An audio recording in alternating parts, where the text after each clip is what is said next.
Okay, we are working on least common denominator. This is a really important skill. This is a skill that you will need all throughout your math career. And we're on eighth grade IXL 46Z is the quick code. What is the least common denominator of 3/4 and 1/2? So, denominator is the number on the bottom of a fraction. So, you're looking for the smallest number that you can use as a denominator of 4 and 2. Both of these numbers need to be able to divide into your denominator. Okay. So, what you want to do with the small number, I'll do it the same way we would do it, even though I sometimes just by looking at it, right? But the process is go ahead and take your two numbers, break them down into prime factors. So, this would be 2 and 2, okay, and 2. Then look at your sets of numbers, and between your numbers, what's the greatest number of times that the number shows up? So 2 shows up 2 times. So you do 2 times 2, which is 4. So the least common denominator of these two fractions would be 4. So let's jump up to three fractions now. This is Smart Score 60, and I think you'll be able to see this process in action. So let's take our denominators, which are 7, 6, and 18. And then let's break them down into prime factors. So 7 is prime, so I'm just going to circle it.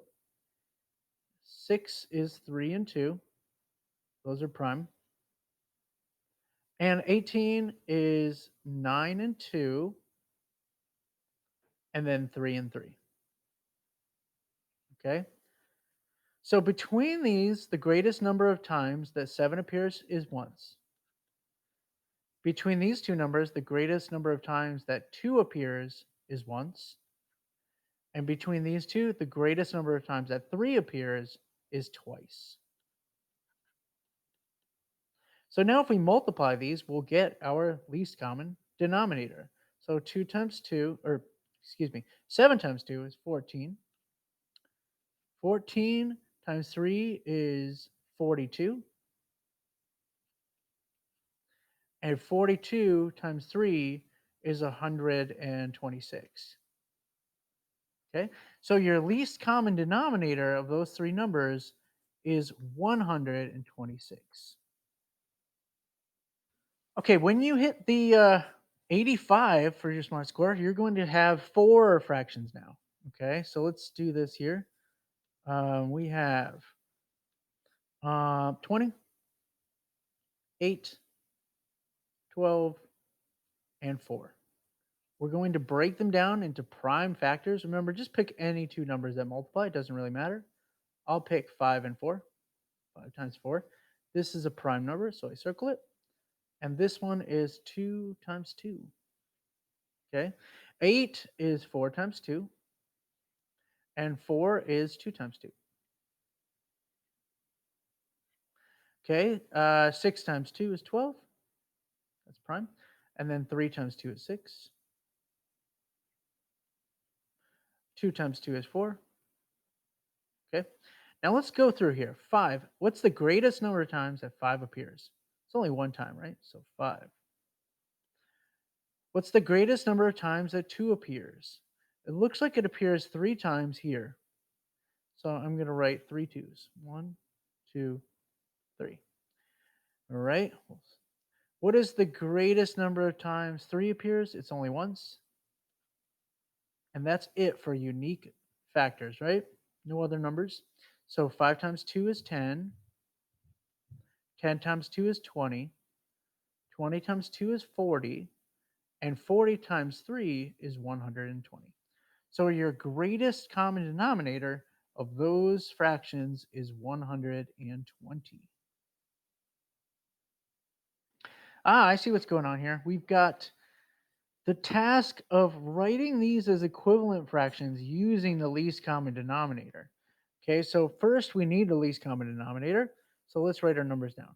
3, 17, and 8. Let's break them down into prime factors. So 3 is a prime number. 17 is a prime number. And 8 is 4 times 2. There's our prime. And then 2 times 2. Okay. And now the greatest number of times 3 appears is once. The greatest number of times 17 appears is once. And the greatest number of times that 2 appears is 3 times. Okay. Multiply them all the way across, and that will be your least common denominator. It's going to be somewhat of a big number, right? So 3 times 17 is 51. 51 times 2 is 102. Let me write this down. 102. 102 times 2 is 204. And 204 times 2 is 408. Wow. So your least common denominator is 408. 408. So I'm just going to write this down here to show you. 408. So now, okay, so 8 times what is 408? The answer is 51. I know that because I divided. You can divide. If you can't do the mental math, that's okay. I've been doing this a long time, so I do a lot of this in my head. But just go ahead and go like this. 8. 8 goes into 40 5 times evenly, and 8 goes into 8 one time. That's kind of how I did it since it's a compatible number. Now, since it goes in 51 times, it's a times 51. You do times 51 up here, which is 51 over 408. Okay. Now, how many times does 17 go into 408?